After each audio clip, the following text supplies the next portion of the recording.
반갑습니다. 이경숙입니다. 시험 혹시 좋아하세요? 우리 오늘 이 자리에서 시험을 한번 쳐보면 어떨까요? 보통 시험 치자 하면 딱 긴장이 되잖아요, 그죠? 긴장이 되고 시험 좀 다음에 치지 하고 미루기 십상입니다, 그죠? 그럼에도 불구하고 어제 뉴스에 보니까 지방 공무원 7급 시험을 치는데 222명을 뽑는데 몇 명쯤 왔을 것 같아요? 엄청 많이 왔더라고요. 그래서 약 130대 1 정도의 경쟁률이었다고 하더라고요. 우리가 시험을 다 싫어한다고 하면서도 시험을 잘 벗어나지 못하고 늘 시험을 좋아하는 것 같아요. 시험 아니면 사람들이 막 분노하기도 하고 그런 것 같아요. 그래서 제가 할 얘기는 두 가지입니다. 우리는 시험을 많이 쳐왔기 때문에 시험에 대해서 이미 잘 알고 있어요. 잘 알고 있고 시험에 대해서는 하고 싶은 얘기가 굉장히 많기도 할 거라고 생각을 해요. 그래서 하나는 우리는 이미 1000년 동안 시험 속에서 살아온 시험 인간이다 라고 하는 이야기이고요.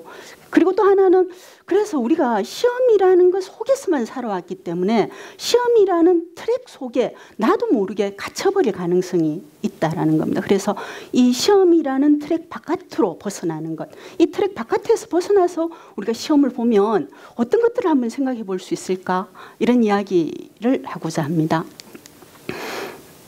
우리나라에 꿈의 랜드가 있더라고요. 혹시 들어보셨어요? 최근에 누구를 알기만 하면 들어갈 수 있는 곳, 요즘 공직자 되기가 혹은 공공기관에 근무하기가 아주 어렵다고 하고 청년 실업률이 높다고 하는데도 불구하고 여기는 누군가를 잘 알기만 하면 들어갔다고 하더라고요. 그런 사람들이 자그마치 95% 였던 꿈의 공간, 이런 곳이 진짜 꿈의 랜드 아닐까요? 우리가 다 알기만 하면 가서 취직을 할 수 있다면, 그래서 높은 임금을 받고 편안히 살 수만 있다면 얼마나 좋겠어요. 근데 이곳이 강원랜드에서 일어난 일인데 내부 감사를 해보니 500여 명 중에 490명 정도가 이렇게 누군가를 알기 때문에 지인이라는 이유로 이른바 청탁을 받아서 합격을 했나 봐요. 이른바 우리가 흔히 말하는 금수저 혹은 금수저 근처에 가서 있었기 때문에 쉽게 취직을 할 수 있었던 것 같아요. 아마 이런 것 때문에 우리는 시험을 잘 못 벗어나는 것 같아요. 시험이 굉장히 약점이 있다는 것은 우리 다 잘 알아요. 시험 사지선다형 시험을 치면은 이것 가지고 어떻게 사람을 알아? 이것 가지고 어떻게 그 사람의 능력을 다 알아? 라고 우리는 생각하지만 그럼에도 시험에 벗어나지 못하고 시험이 아닌 다른 걸 치겠다, 다른 방식으로 사람을 뽑겠다 하면 젊은 청년들이 특히 분노하고 하는 것은 아마 이 이상한 꿈의 랜드 때문인 것 같아요. 우리는 공정에 대한 개념이 굉장히 발달되어 있습니다. 공정해야 된다, 사람을 뽑는 데는 라는 이 생각은 천년의 역사를 통해서 우리가 시험을 쳐왔던 것, 이런 것하고 관계가 있는 것 같아요. 고려 광종, 그러니까 958년에 우리나라에서 시험을 도입하기로 하고 또 시험을 도입해서 치기 시작하고 자그마치 1000년 동안 우리는 굉장히 안정적으로 시험을 쳐왔습니다. 중국, 우리, 그리고 또 하나 더 베트남을 얘기하기도 하는데, 여하튼 우리는 다른 어떤 나라보다 안정적으로 오랫동안 1000년의 역사 속에서 시험을 쳐왔는데, 1000년의 역사라는 말은 1000개의 기술을 갖고 있다는 말이기도 할 것이고 1000개의 방책을 갖고 있다는 말이기도 할 거예요.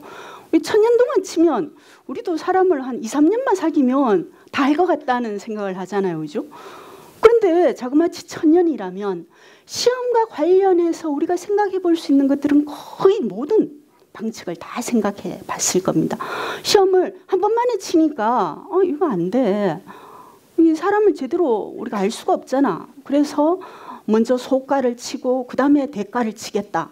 그래서 소가도 한 번만 치면 안 되고 초장, 중장, 종장을 치겠다.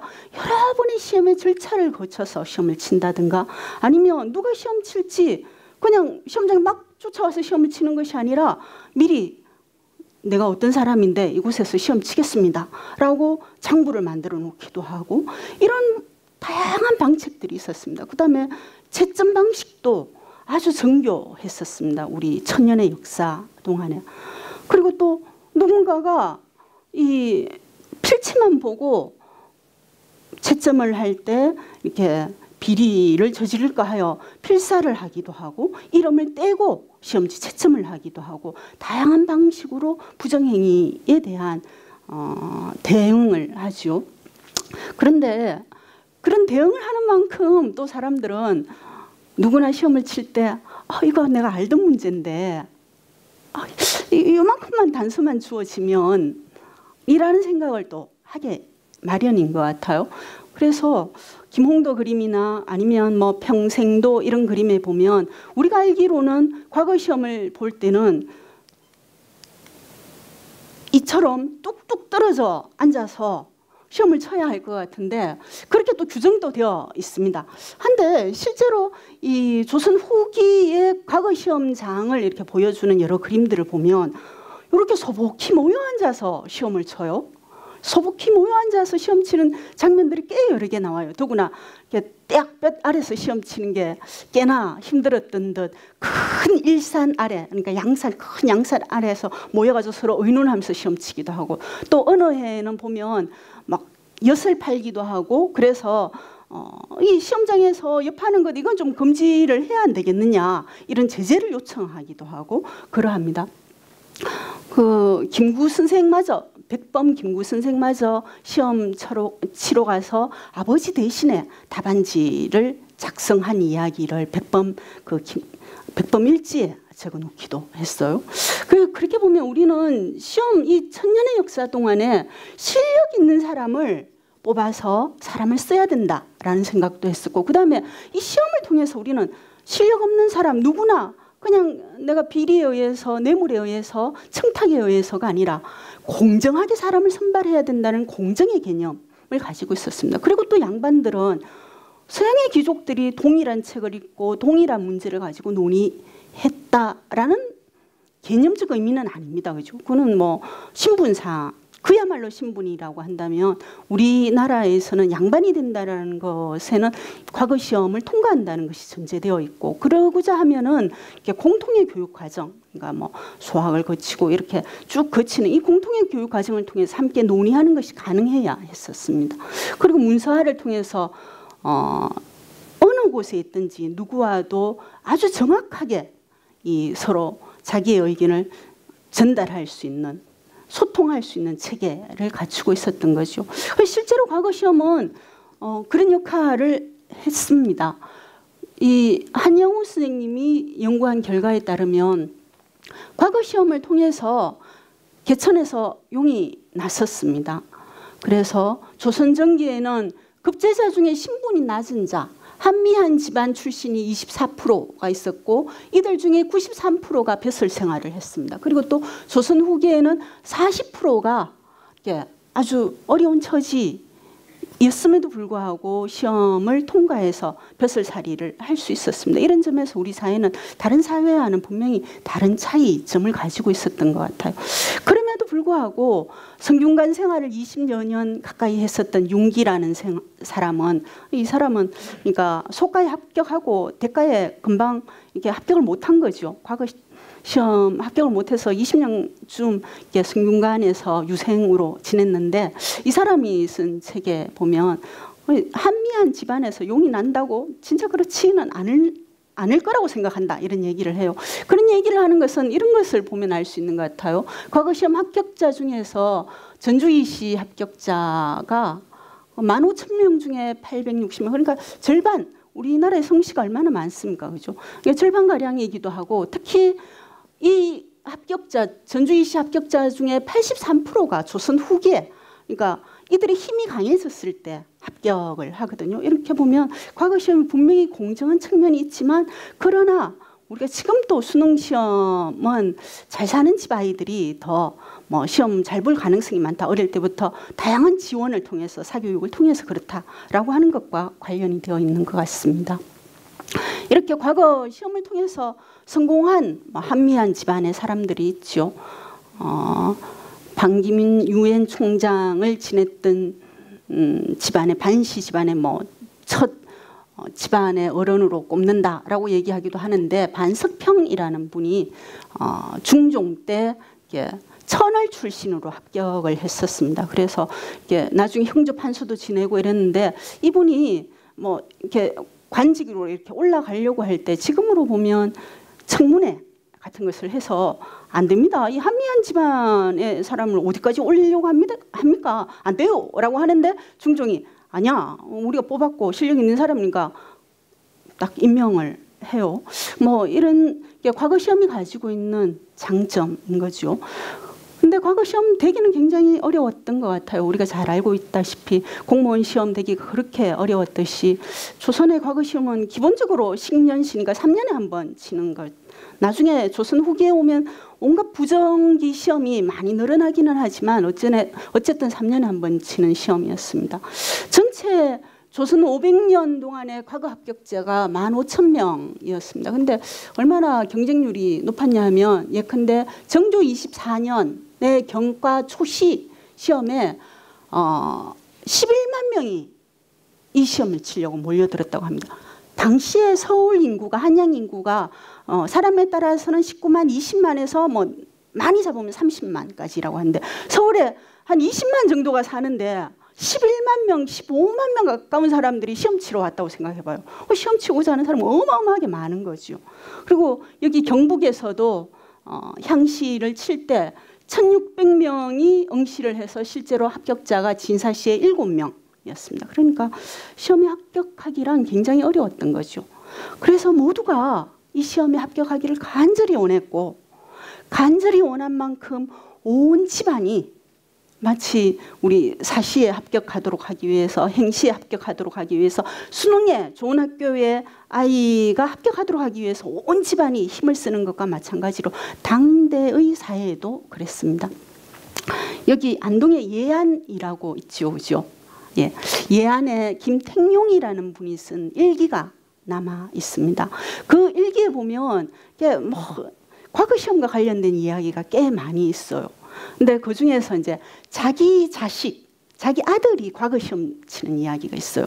이게 보면 그 당대에도 우리도 지금 시험 합격했으면 좋겠다 생각할 때 높은 점수를 받고 합격했거나 이미 합격한 사람이 썼던 물건 같은 걸 이렇게 가지고 오면은 뭐 예전에 보니까 대학교에 들어가기 위해서 공부 잘했던 애들의 그 방석을 가지고 온다든가 뭐 이런 거 아니면 그 차에 앞에 엠블렘 있는 거 그걸 떼가지고 오면 거기에 써있는 글자처럼 그 학교에 들어간다 뭐 이런 것처럼 그 당대에도 시험 합격한 사람의 붓을 가지고 와서 시험을 치면 혹시나 합격하지 않을까 뭐 이런 생각도 있었습니다. 그래서 김택룡 같은 경우에는 태계 집안에 사람을 보내서 편지를 보내서 그 붓을 받고자 해요. 그 편지를 보내거든요. 근데 붓을 받았는지 안 받았는지 그 답장은 없더라고요. 그 일기에도 붓을 받았는지 안 받았는지 이야기는 없어요. 어쨌든 그 붓 이야기도 나오고 그리고 또 아들이 의형에 가서 시험을 치는데 미리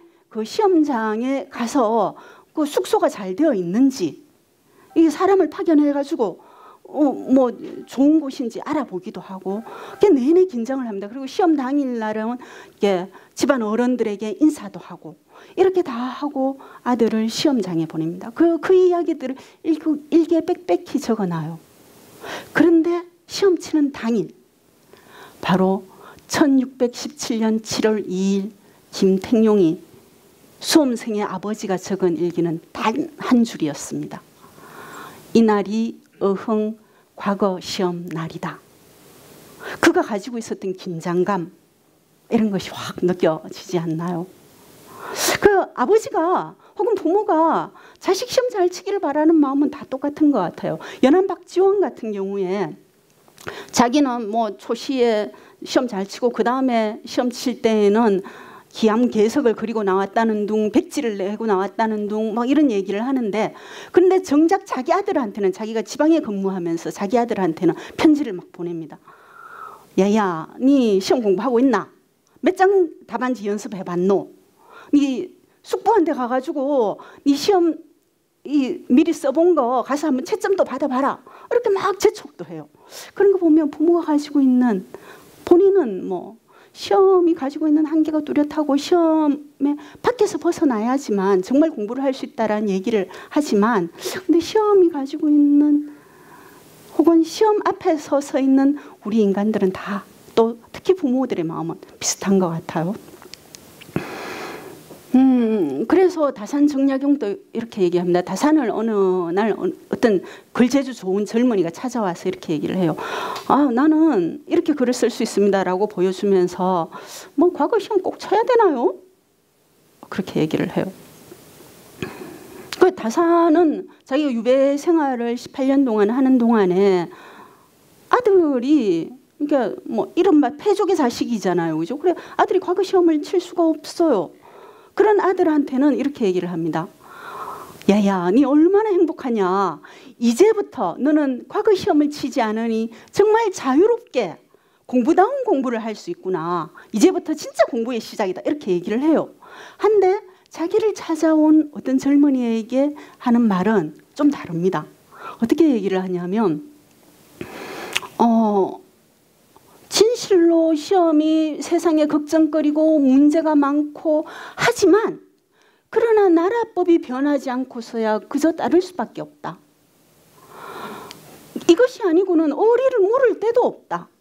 또한 정암 조광조나 태계 이항 선생마저도 결국은 과거 시험을 통해서만이 그들의 능력을 드러내지 않았느냐. 너도 좀 이렇게 뭐 이렇게 막 하고 있는 너의 글재주가 있지만 좀 진중하게 과거 시험을 보는 것이 어떻겠냐, 이렇게 얘기를 합니다. 지금 아마 과거 시험, 지금은 공무원 시험이겠죠. 공무원 시험 공부를 하는 많은 청년들에게 아마 어른들이 해줄 수 있는 말은, 지금 당장 공무원 시험을 없애지 않는다면 아마 이와 비슷하게 얘기할 수밖에 없을 것 같아요. 뭐 합격하면 여러모로 즐겁지요.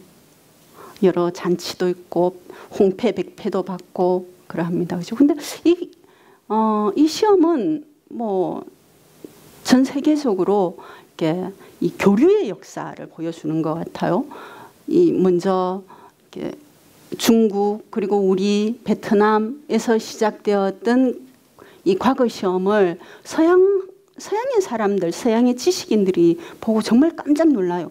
마테오 리치나 이런 사람들은 아주 꼼꼼하게 과거 시험이 어떻게 실행되는지를 적어서 편지로 보내기도 하고 책으로 쓰기도 하고, 그리고 또 16세기에 되면 서양 지식인들이 중국의 과거 시험을 알기 시작하면서 이렇게 얘기를 합니다. 중국이라는 나라는 자기의 지위가 세습되는 것이 아니구나. 그들은 모두가 자기 운명의 개척자이다.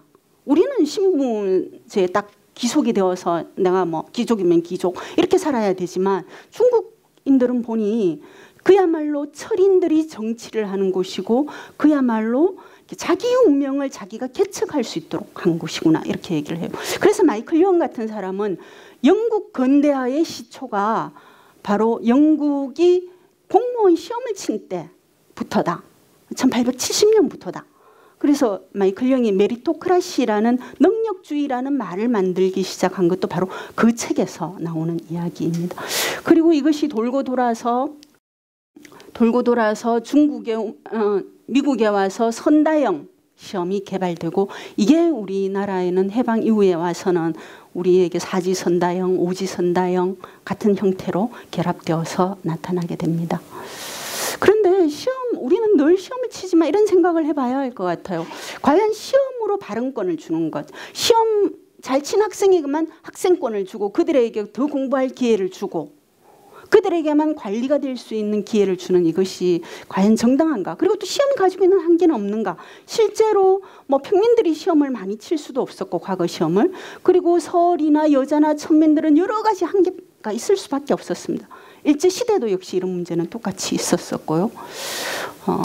그렇다고 본다면 우리는 시험 바깥에서 시험을 생각해 볼 수 있을 겁니다.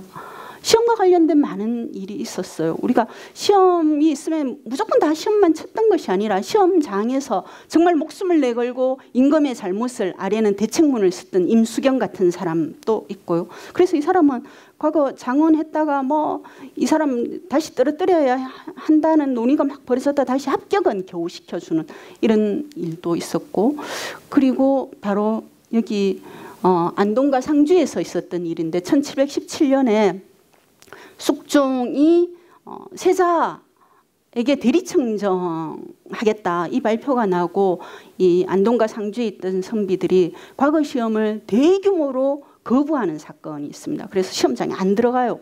파장되는 이런 사건이 있었고, 그래서 거기에서 잡힌 사람이 이렇게 지금으로 따지면 감옥 생활을 하는 거죠. 감옥 생활을 하면서 자기가 남겼던 기록이 유술록이라는 책으로 남아 있습니다.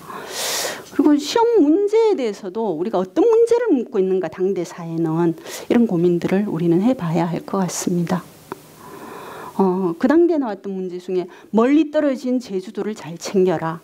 그리고 굶주리고 헐벗은 백성을 어떻게 교육할 것인가, 문화를 꽃피울 기반은 무엇인가, 이런 문제들을 물었고, 임금이 이런 문제들을 묻고 그런 문제들에 답했던 선비들이 바로 이렇게 관료가 될 수 있는 길이 열렸던 거죠.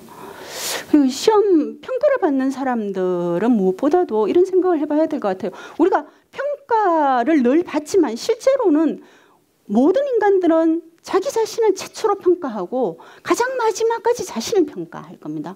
우리는 평가당하기만 하는 존재가 아니라 궁극적으로 내가 평가자이고 내가 내 스스로 평가당하는 사람이라는 점에서 우리 스스로가 자신을 평가할 수 있는 역량을 키우는 것, 그리고 또 평가 앞에서 당당할 수 있는 자기의 정체감을 세울 수 있는 그런 힘을 기르는 것이, 그런 역량을 기르는 것이 필요하지 않을까.